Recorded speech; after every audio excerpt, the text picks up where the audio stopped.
All right, it being 6:01 on Wednesday, January 19th, I call to order this meeting of the Brockton Conservation Commission. Let's see. In conformance with an emergency declaration by the governor, which was extended, allowing remote meetings, this meeting is being conducted remotely over the Zoom platform. Anyone from the public who's attending and interested in one of the permits that's being discussed can participate in the discussion by raising their hand, and at the appropriate time, the chair will recognize the individual to allow them to speak. If you're attending via video, you just simply press the hand icon to raise your hand. If you're attending via telephone, press *9 and we will be notified that you are interested in speaking. This meeting is also being recorded. Okay, to start the meeting, I will take a roll call. Stephanie Danielson, aye. Zygmunt. Joanne Zygmunt, aye. Sparks. Bonnie Sparks here. Voros. You need to unmute you. Joyce Forrest here. Beichler. Laura Beekler here. And Curtis. Peggy Curtis here. Okay. The first item on the agenda is review and acceptance of the meeting minutes from the December 15th meeting. Has everyone had a chance to look at those? Okay, do I have a motion to accept the minutes? We have a motion from Stephanie, Boros. Yes? quick Oh, question. sorry. Yeah. I have a quick question. Under, let me see, it was item number 4. It was abbreviated notice of resource area delineation, Christie's Drive. It says Bonnie asked if there was an intended use and was told there are no definite plans of yet, maybe expansion. Do you know what the expansion was of? I'm not sure. I just wasn't sure what the original company was that was requesting the on ANRAD. What number? Before we answer that question, we have Ruby Clay joining us. Is this one of our new members? It is. Ruby, if you could unmute yourself. And welcome to the commission. And if you are speaking, we cannot hear you. So I don't know if your audio is working. Are you my neighbor, Ruby?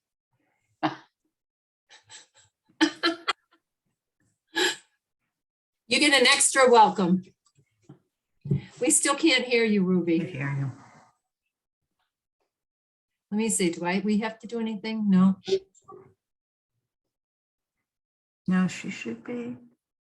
All right, well, let's answer Joyce's question while Ruby figures out. I don't recall them articulating what the expansion was. Megan, do you? My guess would be, so they weren't specific, but my guess would be if they're talking about an expansion, it would be the hotel next door. So whether it's the hotel or parking for the hotel, but that's the only, abutting use. And I believe they're under the same ownership. So when they say expansion, they might mean that hotel property. Okay, that's fine. Thank you. Okay, Ruby, can you hear us?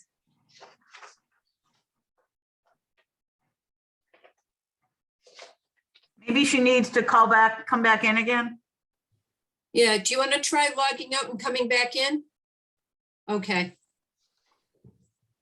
All right.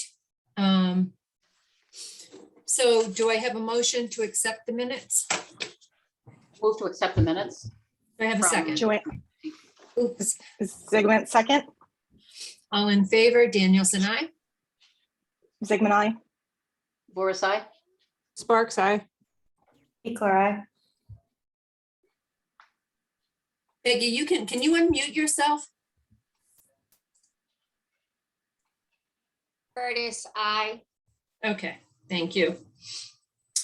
All right, the next item on the agenda is a housekeeping item, and it's to authorize our agent to physically sign for commissioners and sign documents that need to be filed with the Registry of Deeds in particular.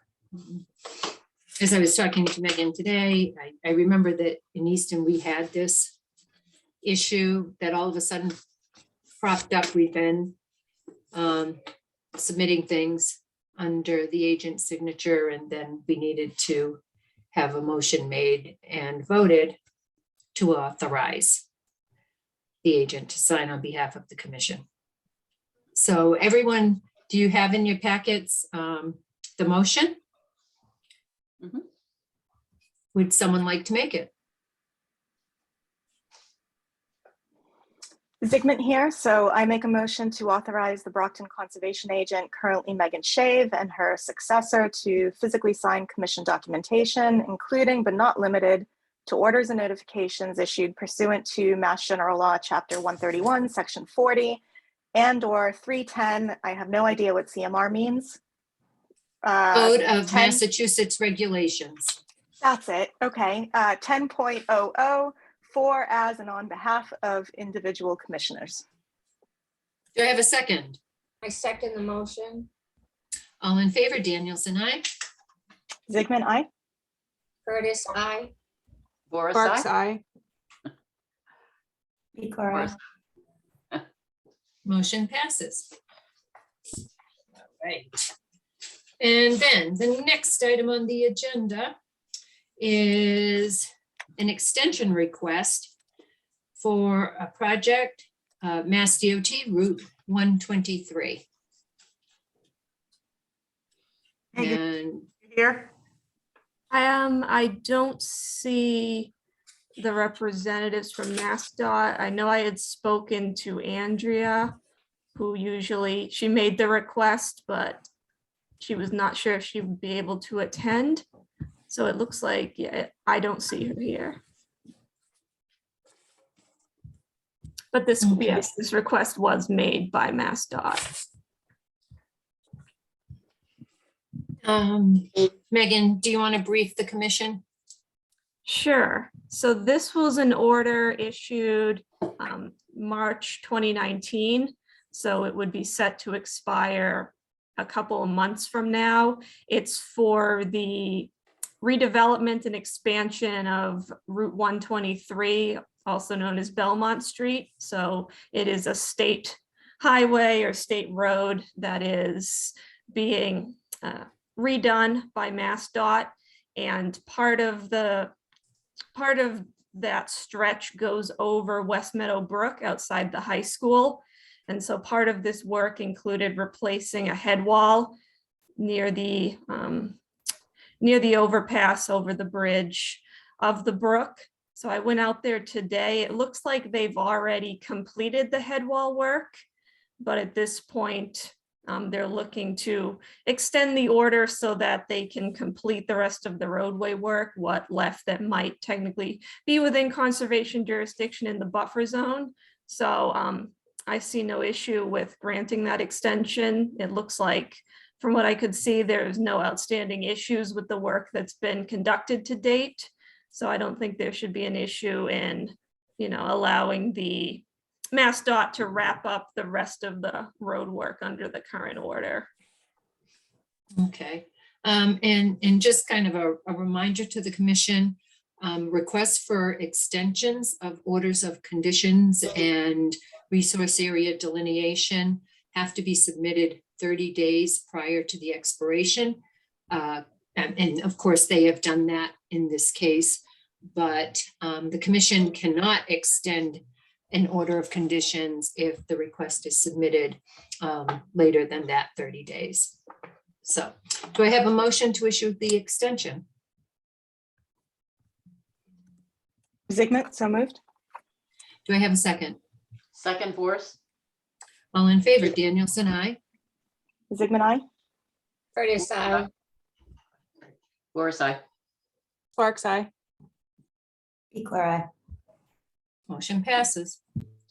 The next item on the agenda is a request for partial certificate of compliance for 64 Eisenhower Drive. And again, Megan, if you would just go over this one for us. Yes, so this is on behalf of the current owner, Sylvia Exantis. She owns the property at 64 Eisenhower Drive. It was originally part of a subdivision off of Howard Street. At the time the subdivision was underway, there was an order of conditions for some roadway and drainage work near one of the parcels that was within the 100-foot buffer zone to a BVW and intermittent stream. However, around the same time, that subdivision ended up in land court. And so it has a land court certificate that applies to all of the lots in the subdivision, even though only one of them, the order of conditions only applied to one of them in terms of jurisdiction, but it's recorded as an encumbrance on every lot in that subdivision. So my recommendation would be the same thing the commission has done in the past for other lots like this, which would be to issue a partial certificate of compliance, releasing this lot in its entirety and only this lot from the order. Any questions from the commissioners? Do I have a motion to issue the partial certificate of compliance for this lot in its entirety? Zigmund, so moved. Do I have a second? I second. All in favor, Danielson, aye. Zigmund, I. Curtis, I. Boris, I. Sparks, aye. Motion passes. The next item on the agenda is a notice of intent for 219 Bellevue Avenue. We have a request to continue. Is that to the next meeting date, Megan? Yes, it'd be to the February 16th meeting. Okay. Do I have a motion to continue that hearing I make a motion to continue to February 16th? to February 16th. Do I have a second? Zigmund, I'll second. All in favor, Danielson, aye. Zigmund, I. Curtis, I. Boris, I. Sparks, aye. Motion passes.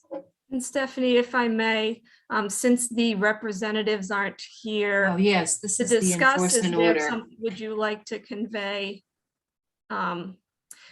Because this has been continued a few times, would the commission like to convey any requests that this item be, if the intention is not to bring it up at the next meeting, that the applicant be made aware that the commission will eventually move forward on this item?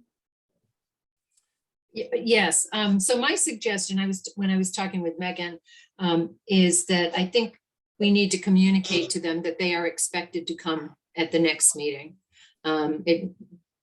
Currently, the trend in their response kind of indicates that they may be just trying to wear the commission down in having them respond to this after the fact notice of intent for a violation. Any discussion, comments? I agree with you, that Stephanie. I agree as well. Okay, anyone who does not agree? Okay, so Megan, if you would convey that message. Thank you. The next item on the agenda is a notice of intent for 940 Belmont Street, and we have a request to continue that as well to the 16th meeting on February. Yes. Megan, Do I have a motion to continue that hearing to February 16th? Morris, so moved. Joanne, Zigmund second. All in favor, Danielson, aye. Zigmund, aye. Curtis, I. Morris, aye. Sparks, aye. Motion passes. Before I go on to the next one, because we're moving very quickly here, Pam, I just want to make sure, I can see panelists and I can see attendees, but I don't know if someone coming in, like if Ruby were trying to get back in, if she needs to be let in by someone. I I just found her in received- attendees last time, but she's not come back. Yeah. I Yeah, don't see Stephanie, either. if I may, we've just gotten an email from Ruby. She says that her headset is not working and she does not have another set of speakers. So she can't hear or speak as part of the meeting. So it looks like she won't be able to participate. Should I run next door and ask her to join me here? I'll check in with her this weekend. All right. The next item on the agenda, and you can convey to her, she doesn't get off that easily. Like, you know. Notice of intent for 93 Tilton Avenue. And If you're Megan, the representative, could you raise your hand, please? I'm just going through, we received an email a few minutes ago. Peter with Collins Engineering, saying he's trying to be available for the meeting. He's requested that the agenda order. He's there. I just Oh, he's moved him. here. Okay, good. Yeah. I just moved him. There's nobody else, I'm guessing, that's a applicant. Okay. right, but is he trying to say that while he may be logged in, he's not here? Is he trying to attend 2 meetings at once? Is that what? Oh, I don't. It looks like that, yes, that's the Yeah. case. Well, All right, so why don't we move this to the end? We're moving along, so I'm not going to hold up the meeting for him if we get to the end of the agenda. Notice of intent, I mean, that was not conveyed prior to the meeting, was it, Megan? no, he's got his hand up again. No, I don't know whether he's here or not. I'm gonna promote him back.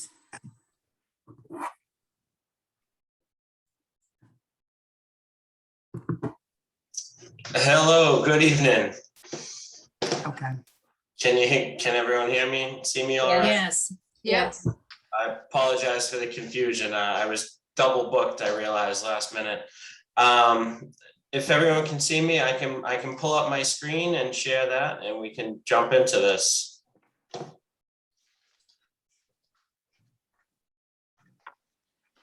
Is the screen up on display?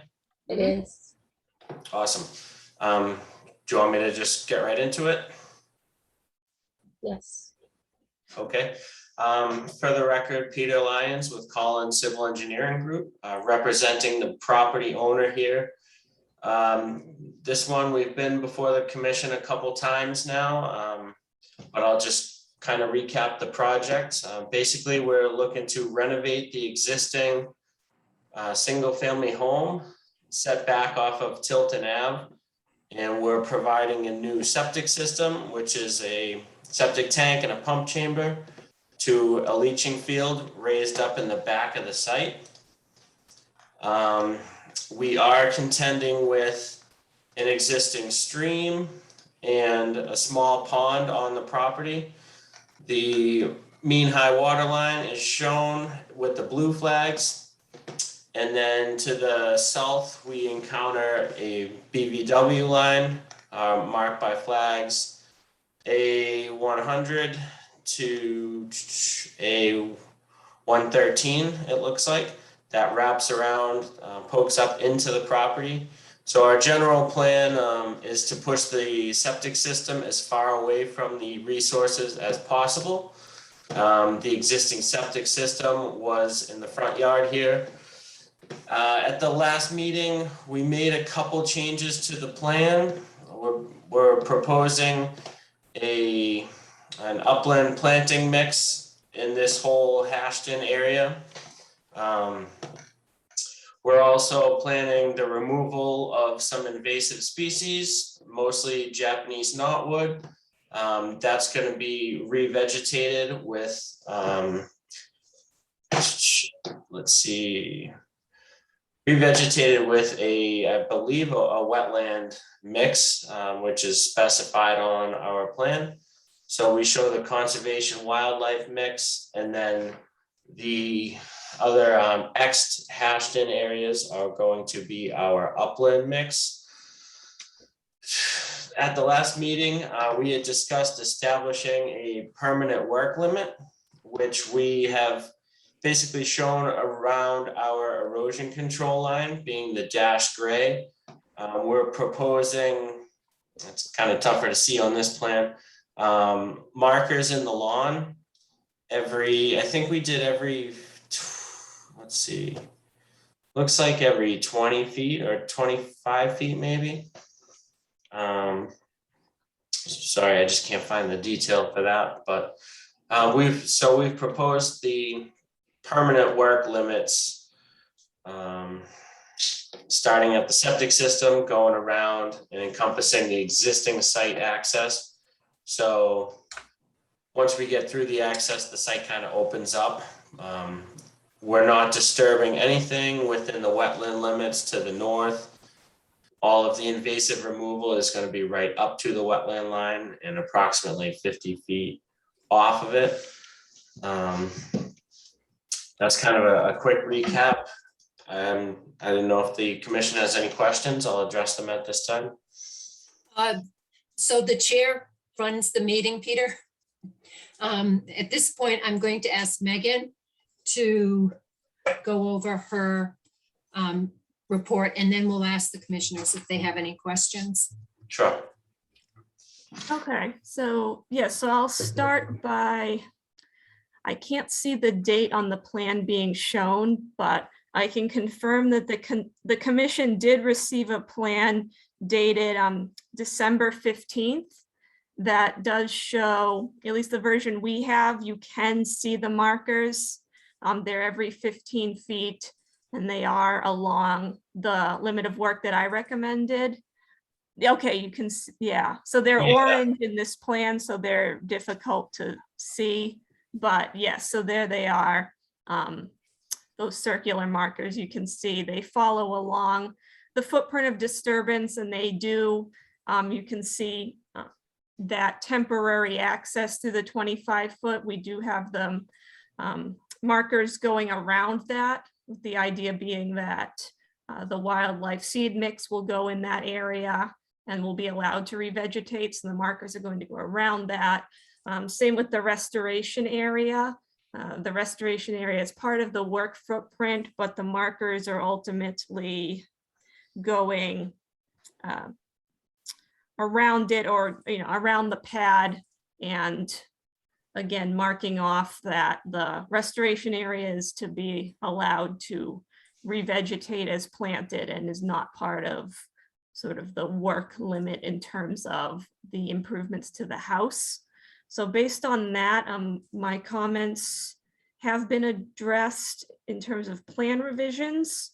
So I'm recommending that an order would be issued with some additional special conditions to help manage the work on the site.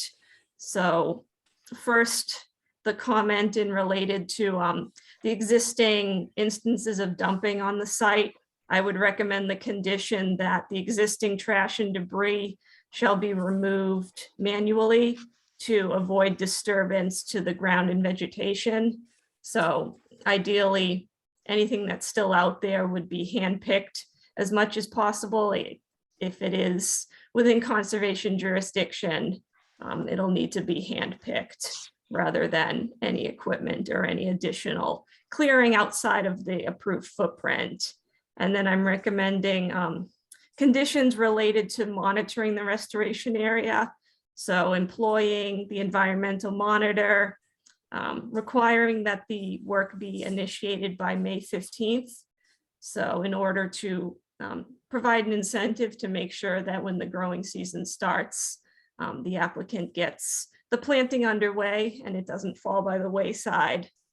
And then some follow-up reports to the commission to ensure that the restoration area is being monitored prior to the issuance of the certificate of compliance.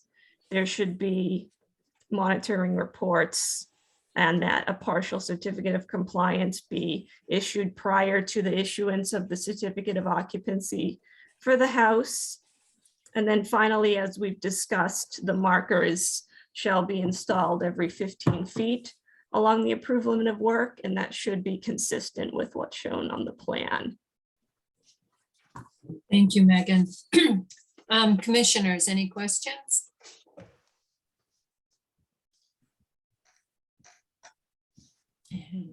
I can't see everybody with the screen shared. I do have one question. And in the future, if there is any need for repairs to the leaching field along the way here, is there any plan in place to preserve the land and the area? So that's a good question. Is there a reserve field, Peter? In this situation, a reserve field is not required because we're not increasing the flow. It is a repair, so we only have to provide one area. If we were increasing the bedroom count, then we would have to, oh, actually, yeah, we do show it on the plan. We do have a reserve area for a 3-bedroom design. We did test pits just to the south of the proposed system. We have sandy favorable soils throughout the site, and our reserve area, similar to the proposal, is designed to maximize our horizontal and vertical distance to the existing resource areas to the east. So the reserve area is just to the south over test pits 3 and 4 as shown on this presented plan. Thank you. Any other questions? Okay, Stephanie, I've just got a quick one. I'm not sure if, Megan, is this map that we're looking at different from the one that's in the file you gave us? I think the only difference is that this is in color and it's Oh, okay, maybe making that's it. some of the, so the wetland markers are orange, whereas they're black on your version. It's easier to see in the black and white version in this case. Some of them are a little light in this colored version. Okay, super. I just wanted to make sure that it was the same thing. okay. Megan, my question is your recommendation that the restoration work should be initiated by May 15th. Why not earlier in April? That was just a recommendation. I believe I pulled it from an older order of conditions from somewhere else. So I think it was probably later just as a sort of, leniency of, giving them time to, get it in and be prepared to submit a report to the commission. The idea being that if it's not initiated by May 15th, the commission would have grounds to issue an enforcement order. So I think my thought for making it May was that, it gives them a little leeway that on May 15th, they could be getting an enforcement order if it's not initiated.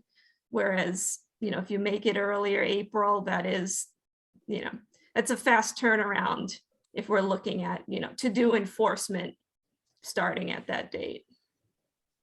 Can I address that issue? Matt, who is This is speaking? Peggy. Peggy. Oh, is speaking. Peggy, sorry. May 15th is a good date because if there's a chance of frost, some of the plantings may not make it if you plant them earlier. And if we have a long winter, the ground may be frozen underneath. So generally when we, in the garden club, we do our plantings towards the end of May. So May 15th, I think, is a good compromise, I think, for plantings. Generally. But they could start the work earlier, Peggy, I think is, my concern is, and I'm not sure I'm understanding, Megan, what you're saying about the turnaround time on an enforcement order. They're going to want to start work presumably they could start work now.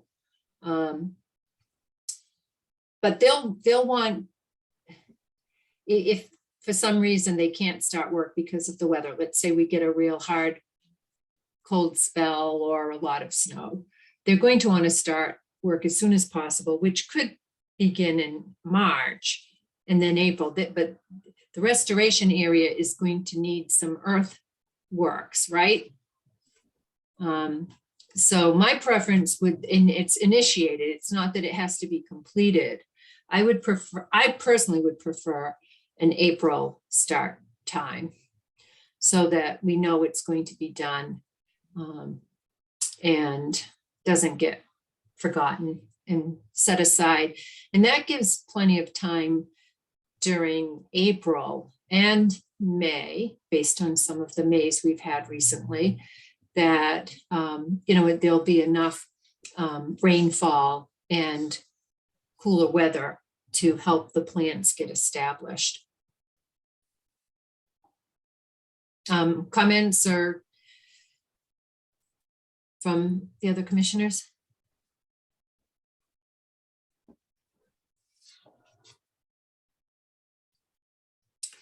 Okay, we can come back to that. So if the commissioners have no other questions, we can see if there are any members of the public who wish to speak. And if you do, please raise your hand.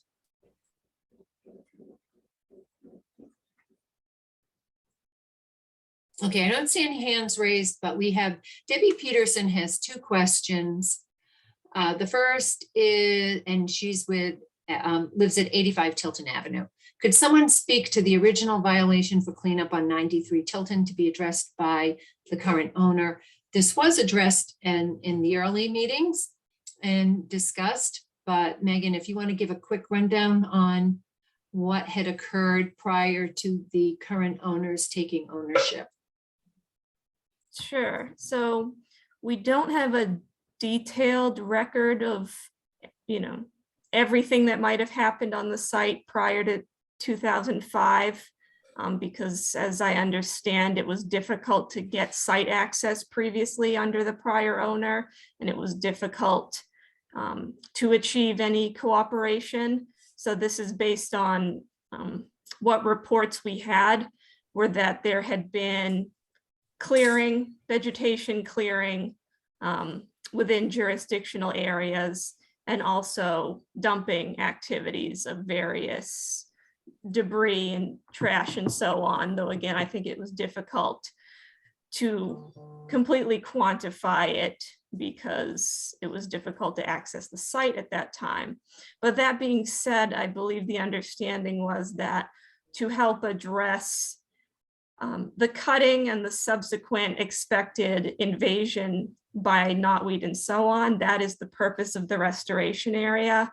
So the area they've proposed to restore is what we agreed on is the area that makes the most sense in terms of being able to successfully eradicate the knotweed and go forward with a planting plan. So that stand of knotweed poses the easiest to control and remove and then replant. So, in terms of, it's hard to say if it's a one-to-one replication of what was cut previously, but I think it's a fair estimation just based on the information we had in terms of square footage. And then in terms of the dumping, as I recall at the first meeting on this, the current owners and applicants had expressed that they're, as part of this work they were doing, they wanted to go in and take out the debris and pick up the trash. And so that was my reason for including the special condition, saying that any debris and trash within commission jurisdiction shall be removed manually, so that the current owners can go ahead and, clean up the property, but they need to do so by hand, which I think is feasible.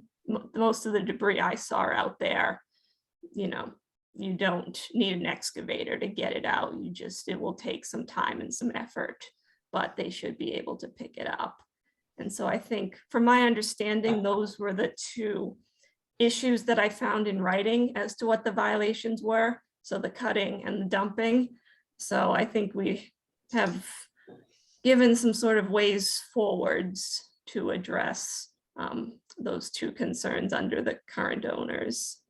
Okay, thank you, Megan. Debbie Peterson also asks what item material is used for the permanent markers. The permanent markers are metal medallions that are installed, and they're usually installed on some type of stake. Is that correct, Megan? Yes, they tend to be aluminum rebar caps. So you take, a couple feet of rebar and hammer it into the ground, and the cap is about 2.5 inches wide to fit all the lettering on, and it sits on top of the rebar. So you tend to have about, 1 inch to a couple inches of aluminum sticking up on top of the iron rebar. Okay, Joyce, you have a question Yeah, or comment? I was just wondering, do you have any, or does anyone on the commission know when knotweed starts to emerge? When is the best time to actually find it and actually pull it out in a way that would be least, well, it always takes a lot of effort, but do you know when the emergent time is for knotweed?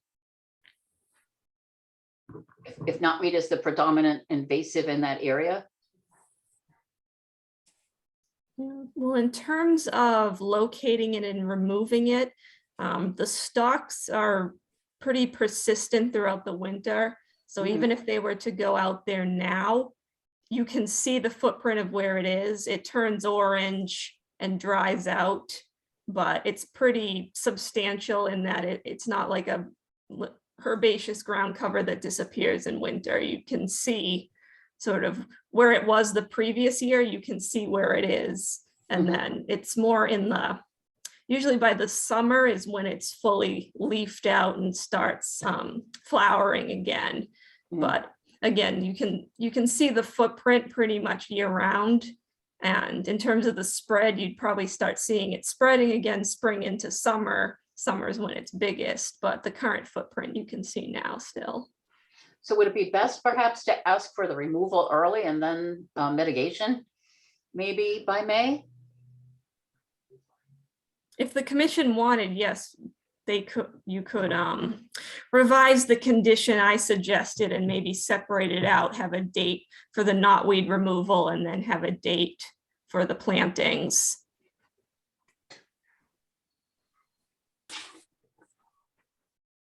Thank you.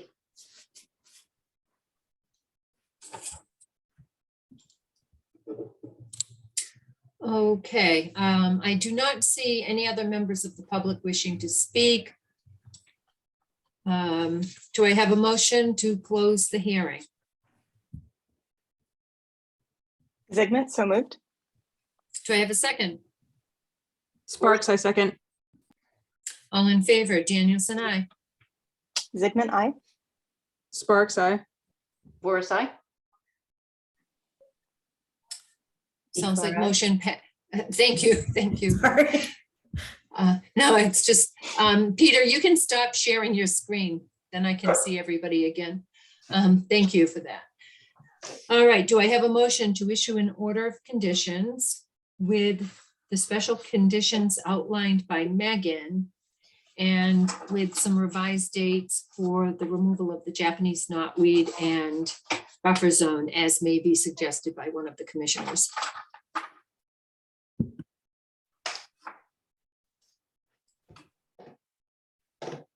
Boris, so moved.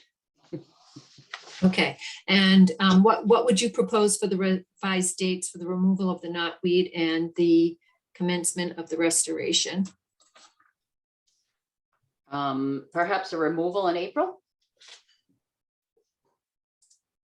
Is that early? Is that okay? Do you think? That sounds good. About it. Yeah, so long as the earth is soft. To commence in April, okay. And the restoration in May, early May.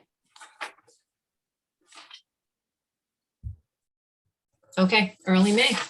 Do I have a second? Zigmund, second. All right, all in favor, Danielson, aye. Zigmund, aye. Boris, I. Sparks, aye. Motion passes. Thank you. All right, and just a quick question regarding the conservation markers. Do we get those through your office, or? I think we need like 60 of them. So I didn't know if, I mean, we deal with a lot of different towns. Some towns have their own markers and some use a generic one. Just any insight on that for our client? We do not have them like on hand to provide. We have a template, you know, if we can provide a template. We have a distributor we've used for samples, but it's not required. We leave it up to the applicants. You know, if they can get them cheaper somewhere or easier somewhere, they can certainly do that, but we don't have a stock that we can sell, no. Okay, okay. We'll figure it out. That is all. Thank you. Thank you. All right, the next item on the agenda is a notice of intent for 159 Torrey Street, Thorny Lee. This is a continuation of the irrigation pond vegetation management that was discussed at the last meeting.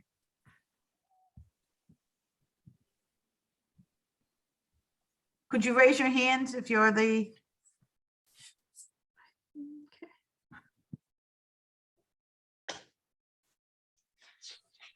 I'm moving over Jeffrey.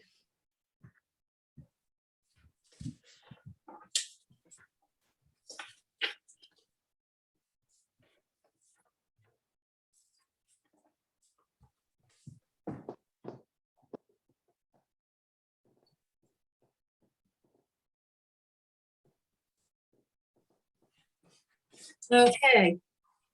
Jeffrey, I understand, well, we know that you submitted revised plans that show only mechanical removal of the invasives and no longer using the chemicals. That's correct. Yep, I do have, I did do a site visit with Richard from the golf course, and I've got a few photos I can show you just so that, because I know site visits aren't that easy, so that you can actually see the bank around the pond. I know there was a lot of questions about how, you know, if the grass was manicured up to the pond and what the country club was doing to mitigate nutrients. So I took some pictures just so everybody could see that the pond really sits in a surrounded Do you by. want, Oh, sure, Jeffrey, absolutely. do you want to share your screen? Sure, I'm sorry. I'm just rambling.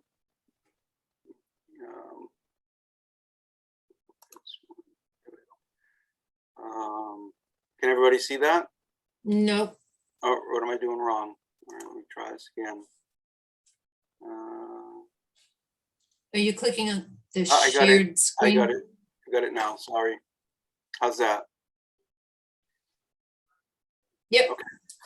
So I just took a picture. This is just to represent that, again, over time, the seasonal buildup of leaf litter has really covered the pond. And it's not a good, just the fact that that's covering, it's not a good breeding habitat for fisheries. But just so you could see the state of the pond, I took that picture. And then this is a map I believe we provided in our revised notice of intent. So the hydroid launcher, that's actually the pink area that's showing the wattle and mats. That's actually it should be right on top of the orange, because where we actually launched the rig is where we actually would be removing the material also.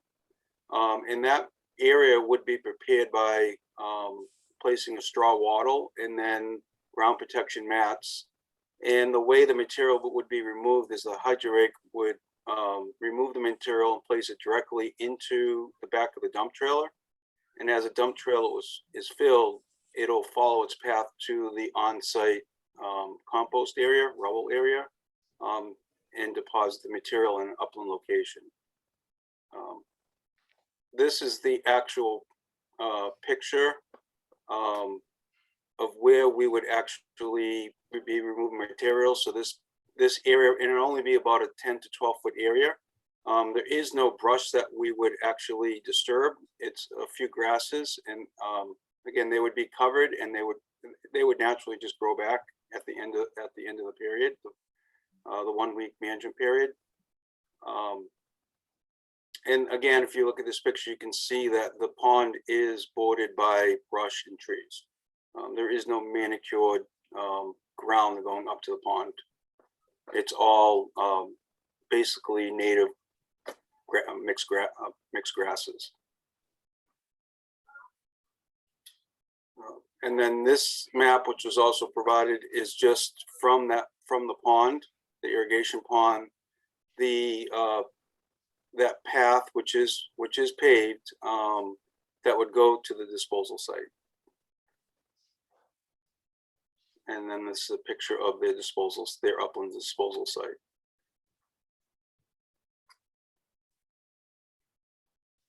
So the only area that has temporary disturbance on the bank is that 10 to 12 foot area where we actually launched the hydro rake, and then we used to remove the material from the pond.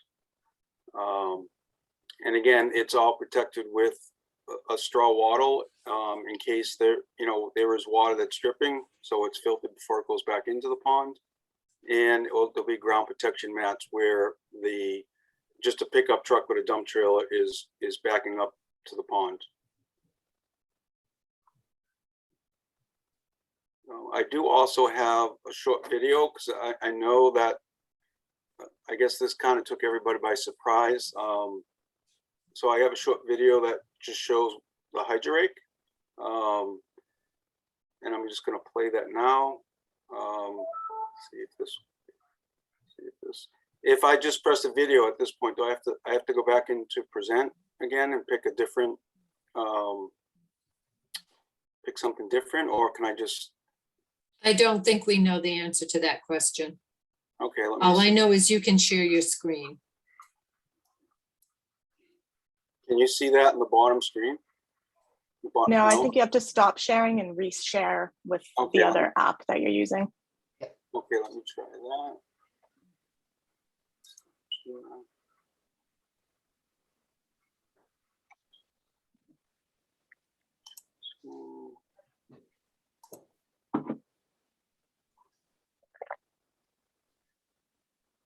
Great, it's not showing this.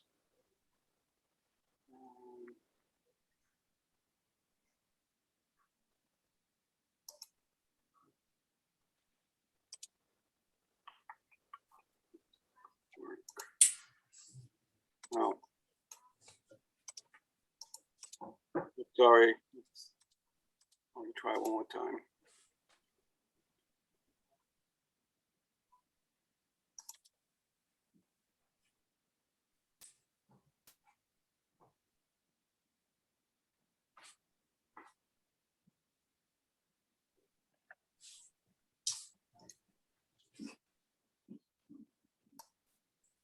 Okay, if we could just keep the meeting going. Okay, I'm sorry. It's just, it's not, it's just not, It's not working. it's, no, I mean, I have the, So- it's a video clip and it's short, but I mean, when I Yeah. go to share screen, it's not giving me the option to try and select it. Yeah.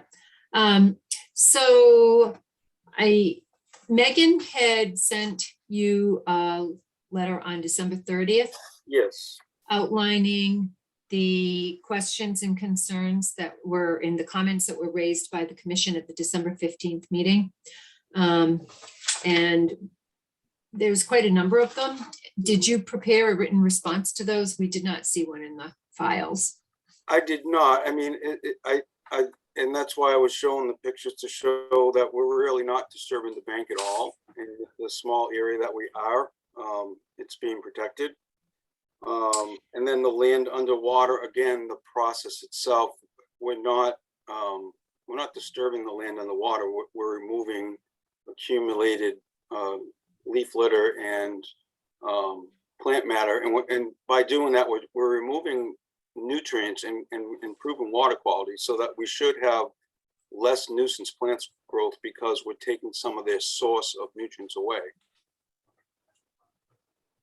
So there were several other items on the list as well. And generally, when we issue a list like this or a report, we look forward to seeing a written response that then our agent can review and prepare any comments for the board ahead of the meeting. And again, if you go to the back, I'd be happy to put together something to respond to each question.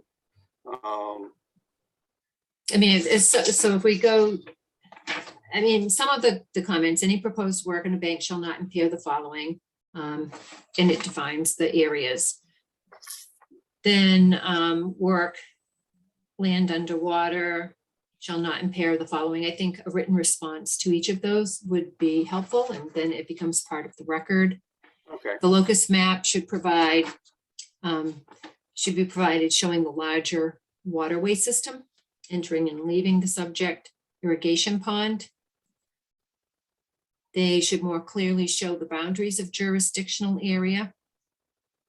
Banks should be flagged in the field, as well as any bordering vegetated wetland if present. I don't know, Megan, if you confirmed whether there was bordering vegetated wetland out there when you were on site.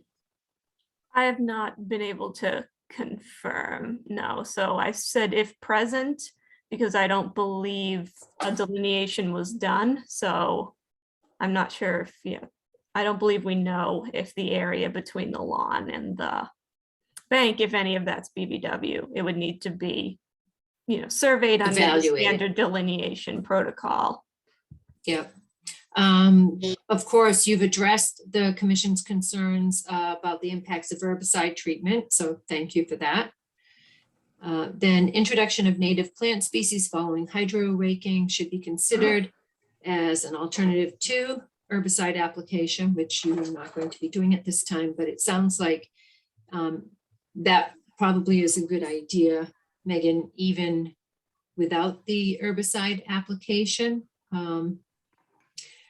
Would that help in reducing the potential return of the invasive plant material? I believe in terms of protocol, I think Bonnie's more of an expert than I am. But I Oh, believe and our- this Bonnie, oh no, that's. Yeah, our that's my home. discussion was that if we assume it's Phragmites, I know we're not sure exactly what all the species are out there.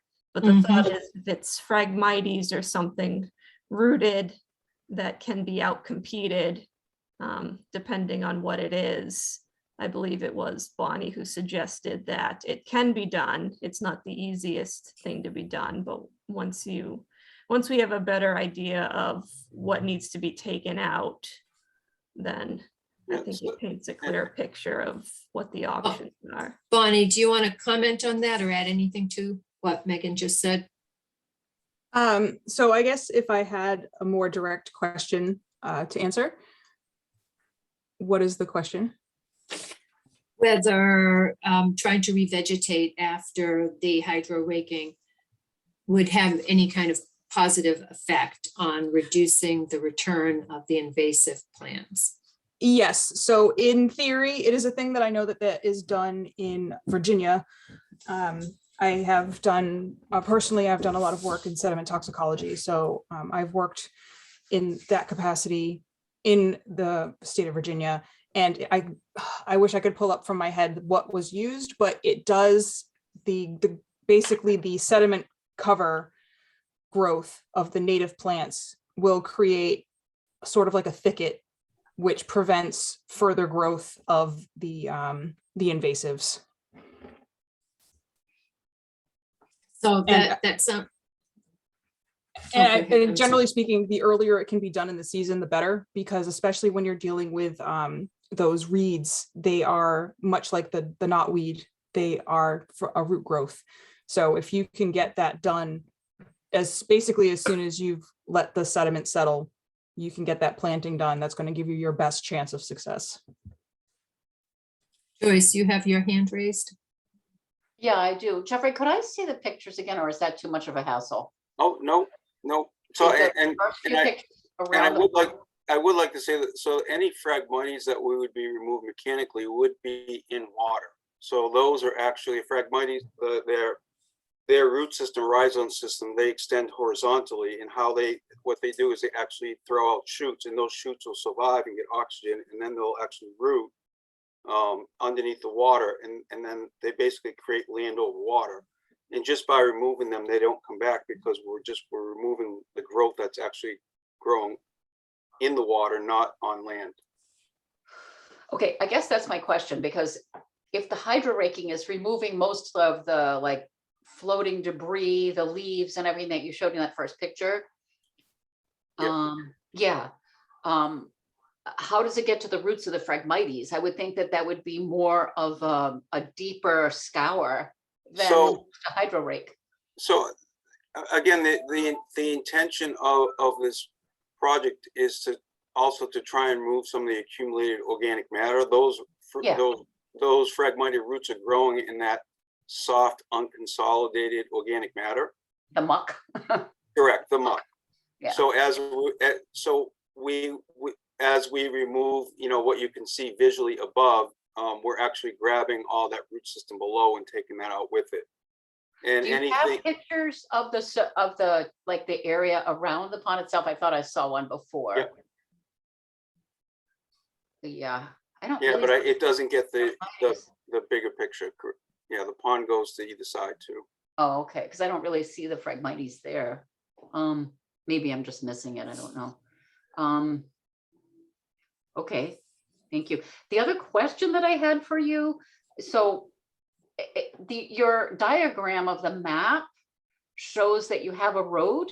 Yeah, the road to the disposal site, is that already a road that's through the golf course? It's a golf path, but because I drove there with Richard from the country club.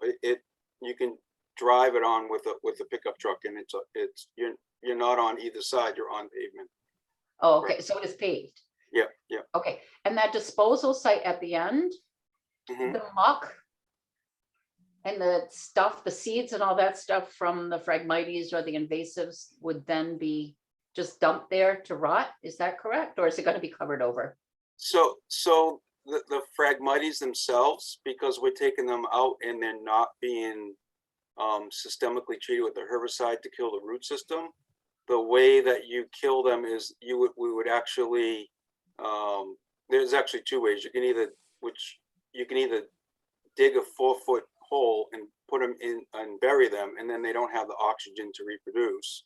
Okay, Or you basically you smother them. So you put a piece of plastic down, you put the fragmented material on the plastic, and then you cover it and you let it rot away.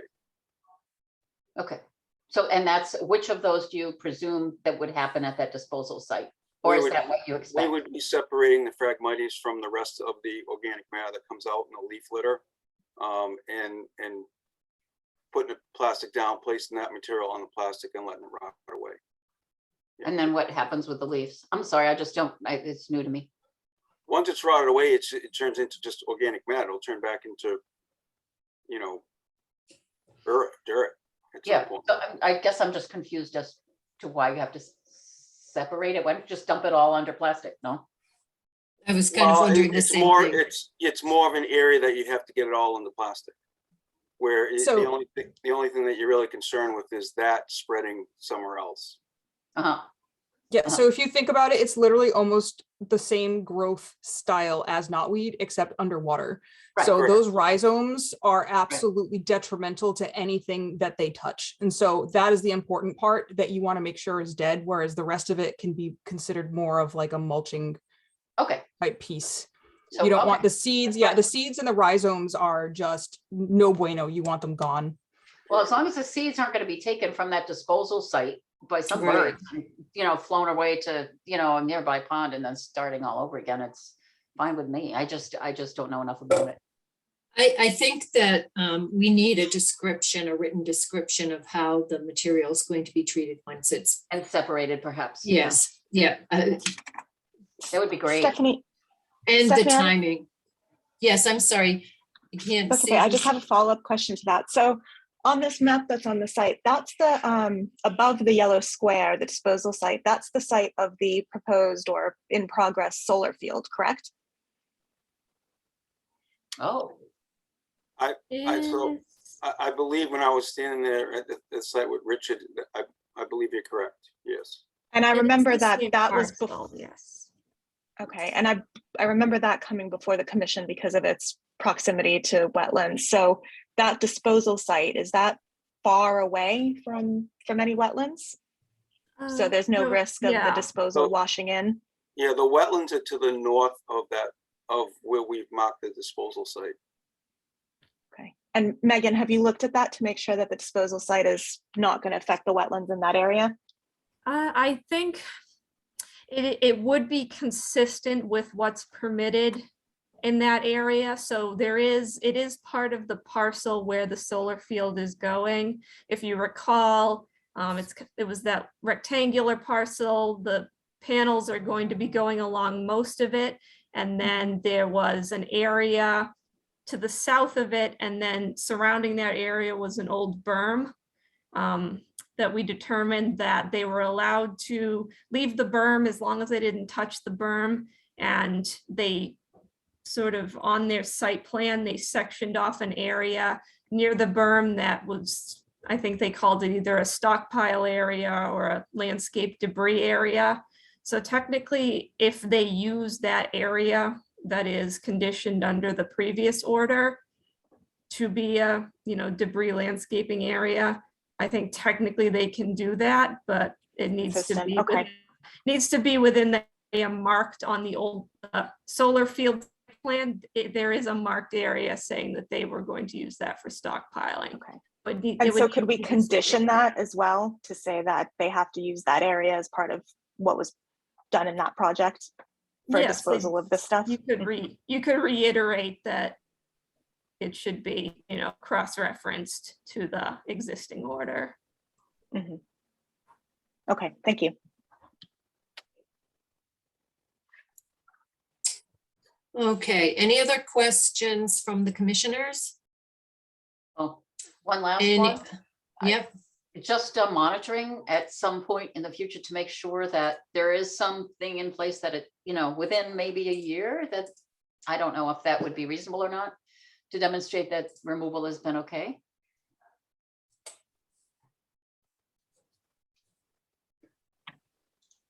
so you want to see a condition that, and prior to issuing a certificate of compliance, that the removal has actually worked, I don't know if that's, was successful?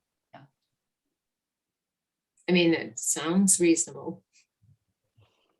It sounds to me like what's being proposed is a reasonable response to an irrigation problem on a golf course, but I don't think it's a proactive approach to preventing the problem in the first place.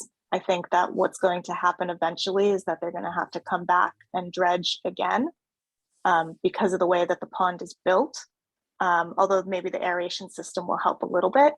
So I don't know, that's just something kind of going back and forth in my mind, is like, I would not be surprised to see invasive species coming back in a couple years' time, just because all the other proactive measures to prevent that aren't in place for this as a restoration project. I think it's more of just we need to fix the irrigation pond for the golf course purpose, which isn't, I'm not saying that's a bad thing, but I'm just saying that I think that that's kind of maybe the reality of this. So I don't know if monitoring would help Yeah, if this isn't considered a restoration project. yeah. I mean, excellent point. Yeah, we can't control whether wind blows in seeds that are invasive, or, you know, just thinking of what the water chestnut plant, which is an annual plant and it produces a nutlet, but wildlife can get it stuck in their feather and fly to another water body, and that seed nutlet drops. And again, it's your timing of management is all based on monitoring. You know, the early that you can get something, the better off you are. Yeah, and when it comes to the nutrient load in the pond, I'm assuming that probably, I don't know if you have a buffer for how close fertilizers on the lawn can be placed within that pond area. But between fertilizers as well as the leaf litter that gets in there, and the fact that there's not really a fully vegetated kind of buffer, natural buffer with kind of areas for the stormwater and things to soak in before it kind of reaches the pond, I just don't, it's going to be a continuous problem over the years, as I'm sure you know. Yeah, and again, I mean, it's the natural process of any water body. It's going to age. There is going to be organic matter buildup, whether it's nuisance aquatic growth or just normal. If you've got, you know, trees and brush, I mean, all that leaf litter blows into it. I mean, you know, when I saw the actual pond, it's all just wild native grass around that area. It's at least 100 to 200 feet before you start to see actually the golf course where they fertilize. So it's pretty protected from the nutrients that are put on the greens and the fairways. Okay.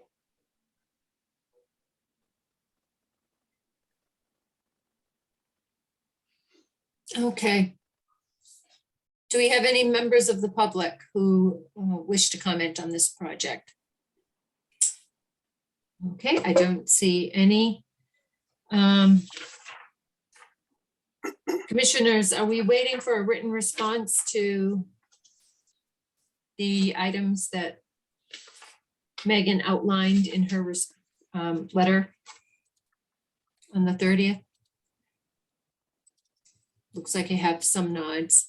So would we like to continue to the next meeting date, which is February 16th? Mr. Castellani? I'm sorry. Yes, that would be fine. And Okay. I'll get a response to you by next week. Could I ask one question though? What would you like to see for the bullet where it says the plan should more clearly show the boundaries of jurisdictional areas? The wetland map. Well, one, Megan says the bank should be flagged in the field, which it sounds like it's not flagged in the field. Then any bordering vegetated wetland, if any is present, should be flagged. And then it looks like the plans don't show the 100-foot and 25-foot buffer zones to bank and or BBW. But I mean, we're actually working within land underwater. We're working within those zones.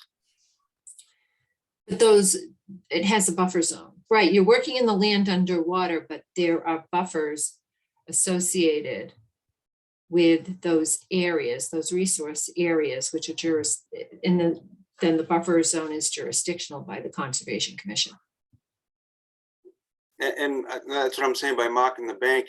The bank is the shoreline. It's just going around and placing markers all around the shoreline. Megan, do you want to respond to that? So generally, under the Wetlands Protection Act, the definition of the bank is the mean annual high water line. And in the Correct. field, that's usually determined as the first break in the slope. So generally what we see with all other notices of intent is that at minimum on water bodies, you would have one series of flags, and that would be the bank series of flags. Oftentimes there are two series of flags because there are still wetland indicators up gradient of the first break in the bank.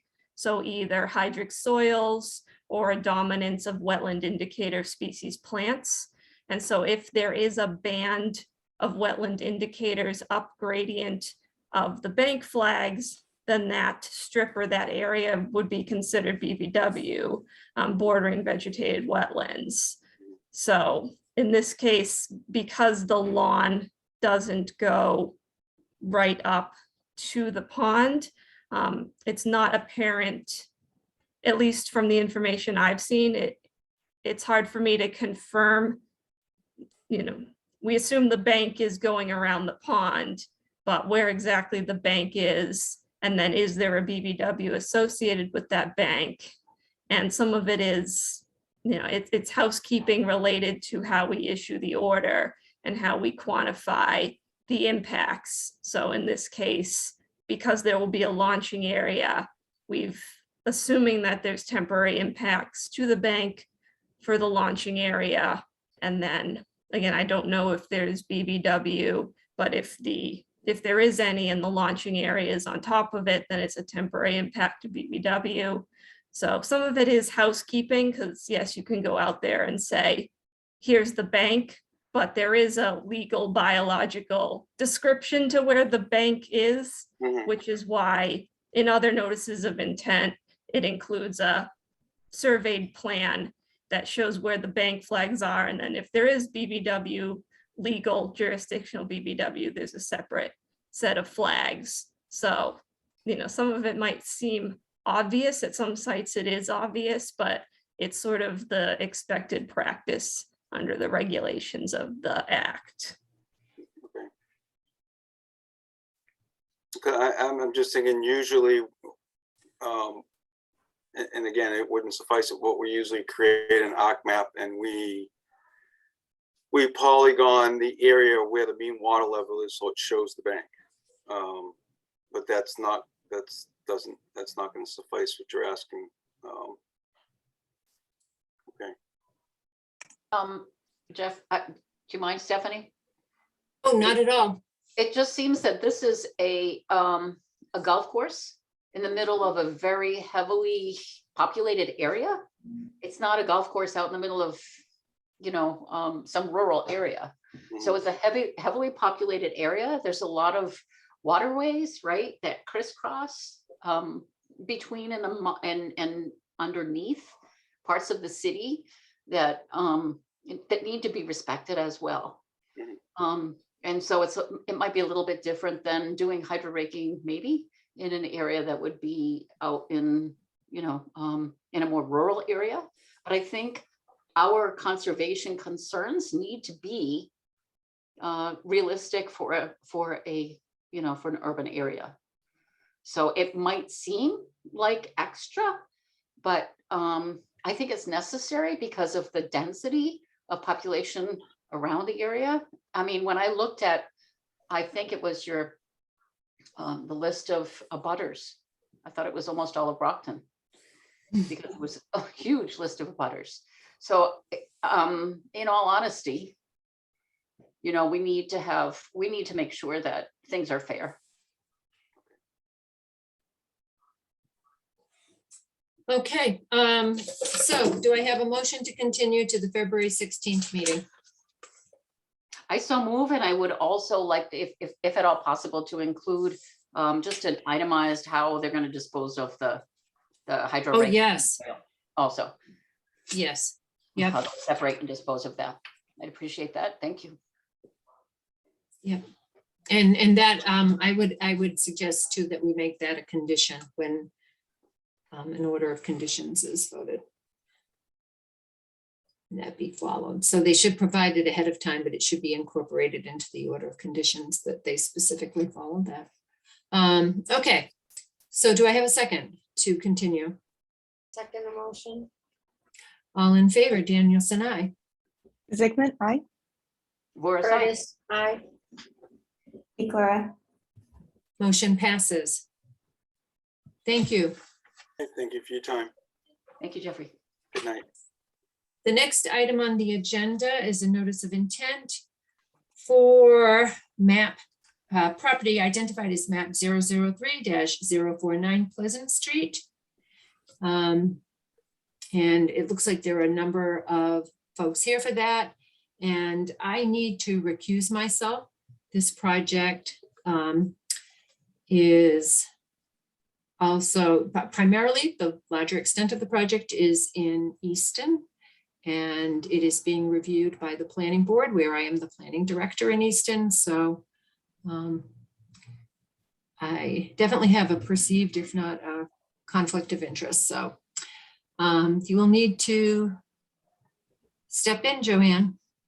I and got take you. over. Before you go, Stephanie, I just wanted Yes. to confirm for the year, we're sticking with third Tuesdays for our meetings. Is that right?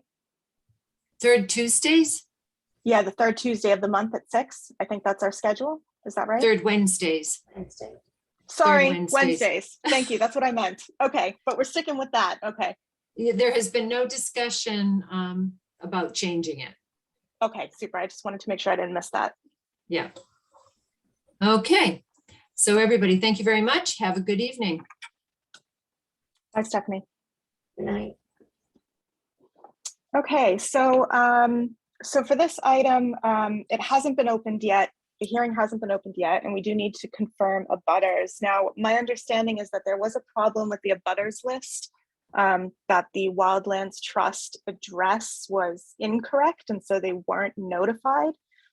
Is that correct, Megan?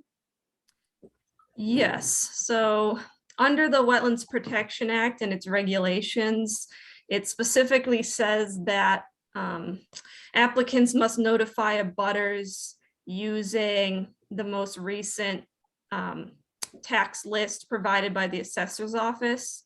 So that would be what we have as the certified abutters list. So the applicant did provide, did get the certified abutters list, did show proof of mailing to the abutters that were listed on that list.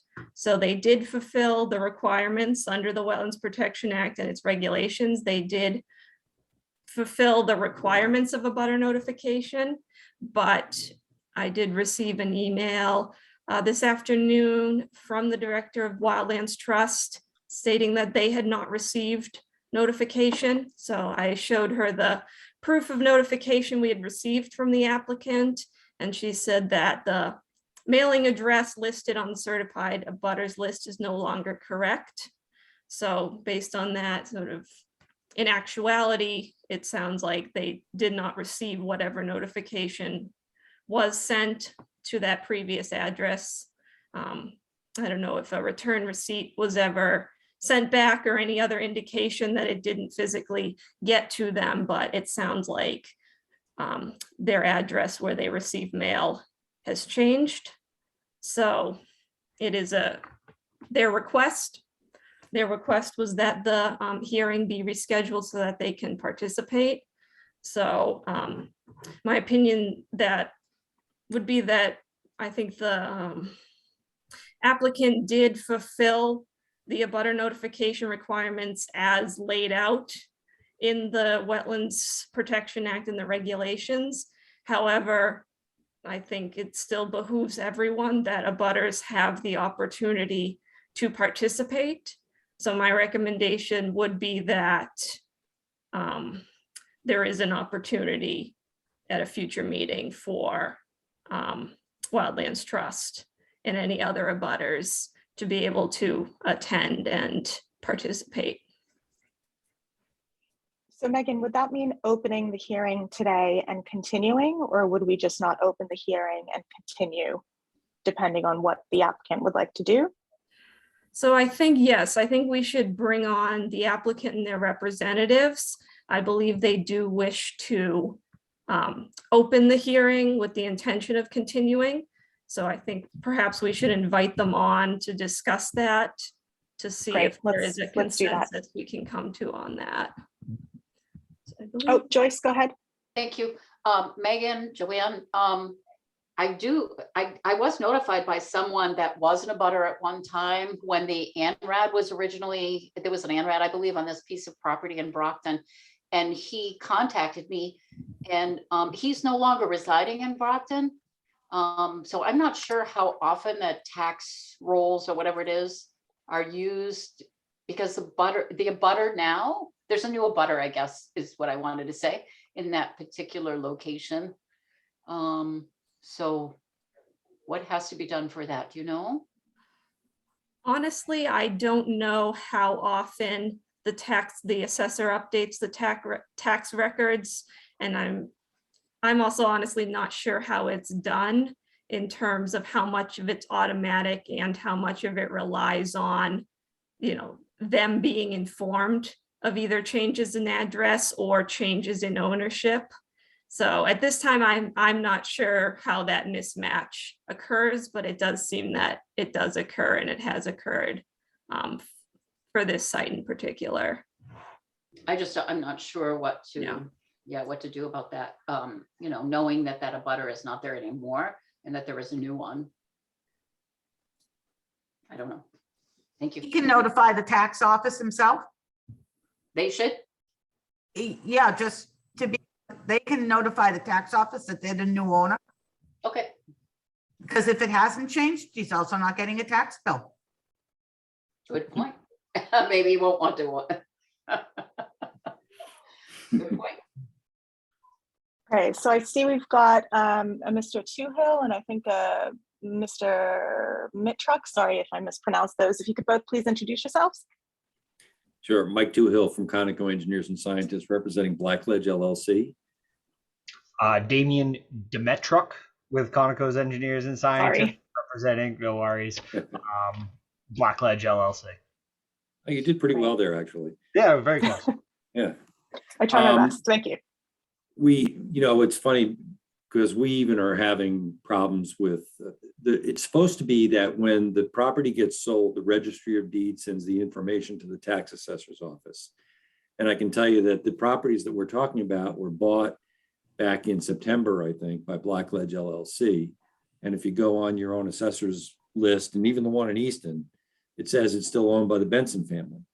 So there's a disconnect there. There's a time disconnect. And as Megan pointed out, we followed the rules, and we got the certified abutters list from the assessor's office, and the assessor's office abutters list is incorrect in this particular case. We do intend on continuing this hearing, asking for continuance of this hearing, because we're going to be doing some redesign. We can give a brief presentation tonight of the project, or if you prefer, since we're continuing it, we can give the presentation at the next meeting. And if that would help satisfy the commission, it's nothing that the applicant didn't do right, as Megan mentioned. It's just a quirk of the system with a butter notification. Megan, are there folks from the public? Can you tell who are here for this item, do you think? I don't recognize any abutters, or at least anyone who was listed as an abutter. There could be members of the public interested, but I don't recognize any names. Can you have them raise their hand? Do you see anybody raising their hand for this, Megan? No. No. No. Okay. So commissioners, it sounds to me like if there are abutters that would like to participate in the future meeting, maybe we should put the presentation off to the next meeting, if that's all right with the applicants. But do you guys have an opinion on that? Sorry, go ahead. I'm sorry, can I jump in? Because of time issues with notification and everything, can I ask the commission to open the hearing and we can immediately continue it? And that way there's nothing lost. We don't lose anything in a presentation, but officially the hearing is open and it's going to be continued. Yeah. All right, any commissioners opposed to that? Joyce, looks like you've got a question. I just had a quick question. Is there a limit to how how long it can be continued? Can you only continue a single meeting, or can it be, there's no limit to how many? Look at how many times you continue things. No, there, you Okay. have to continue to a date certain, but you can name that date certain. You could name it a year from now if you wanted to, but it has to be a Okay. date certain. Okay, that's fine. Thank you. If they don't continue to a date certain, then they have to re-notify abutters, republish. Correct. And that's the But- problem with the timing with the legal ad and the abutter notice and everything that we already went through. So if we can, if it's okay, as chair, if we can open the hearing and then immediately continue it, and we'll continue it to your next meeting. We're fine with that. Sounds good. Okay, so so we do have receipt of all the abutter notification stuff, right, Megan? We're Yes, good on so that. as required, we have received the requirements of the abutter notifications, the certificates of mailing, and DEP has issued a file number, so you can open the hearing legally. And we did notify all the abutters in Easton as well. Just so you know, we notified, for Easton, we notified all the abutters in Brockton, and for Brockton, we notified all the abutters in Easton as well. Okay, that sounds good. And we don't need to vote on opening the hearing, Megan, right? We can just state that the hearing has been opened. Yes, technically and the then hearing, yeah, if they've met the it's- requirements to open, then it is open. open. Mhm. Okay, Okay, super. So on that note, do I hear a motion to continue this hearing to, do you have the next date, Megan? The next date would be the February 16th, the third Wednesday of February. Okay, February 16th, 2021. So moved, Forrest? Do I have a second? Sparks here, I second. Okay, all in favor, Zygmunt, aye. Curtis, I. Forrest, Sparks, aye. aye. Eagle eye. All right, so we're continued to the next meeting. thank you. Thank you. Thank you. Have a good night. Good night. All right, and with that, I think that's all we've got. Megan, that was it, right? Nothing else? Yes, that We're was good it. to go. And just one update, I did hear from the law department that with some guidance for holding a special meeting for the ordinance draft review. So based on that, we can hold it at any time during the day. So I will be sending around a doodle poll with just a variety of options, some daytime as well as our usual evening. Just to see if there's a time where anyone on the commission who's interested in doing that initial discussion of the draft, we can dedicate some time to doing that specifically in the coming month or so. And this is going to stay, Megan, as a subcommittee of the Conservation Commission, right? No other members or anything are being brought onto that subcommittee.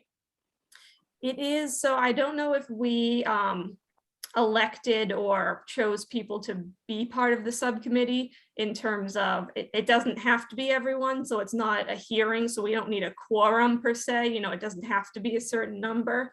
So we can either assign certain people that are going to try to attend, or however many can attend, but there's no quorum requirement because we're not doing anything under, the Wetlands Protection Act. So I would love to participate. I don't know what other commissioners are interested in participating on the ordinance development. I see Joyce, Peggy, Laura, Bonnie. Peggy, are going to participate? Laura, Bonnie, do you think you guys are going to participate? So Yeah, I'm if I'm happy. being, if I'm being perfectly honest, Joanne, I'm moving in a few months. So Oh, I hate you. Yeah, I know, I love you too. But I didn't want to kind of sign myself on to any kind of long-term anything, knowing Gotcha. that I'm going to be Yeah. no longer in the area, so. Fair enough. And Laura? Yeah, I'm happy to do it. Yeah. Okay, cool. Okay. Just wanted to make sure it wasn't going to be a subcommittee of one. Right. Awesome. Okay, yes, keep an eye out. I will send out a poll just to get an idea of what times work, since we'll expand it beyond our usual 6 p.m. And then beyond that, I can handle, the setting it up and making sure it's posted correctly. But other than that, we should be fine. Awesome. Okay. Anything else? Nope. All good. All right. Do I have a motion to adjourn? Motion to adjourn. Yay. In a second. Second. All in favor? Zygmunt, aye. Curtis, I. Sparks, aye. Horace, aye. Nicolai. Excellent. All right. Have a good night, everyone. Thank you. Good night. Right.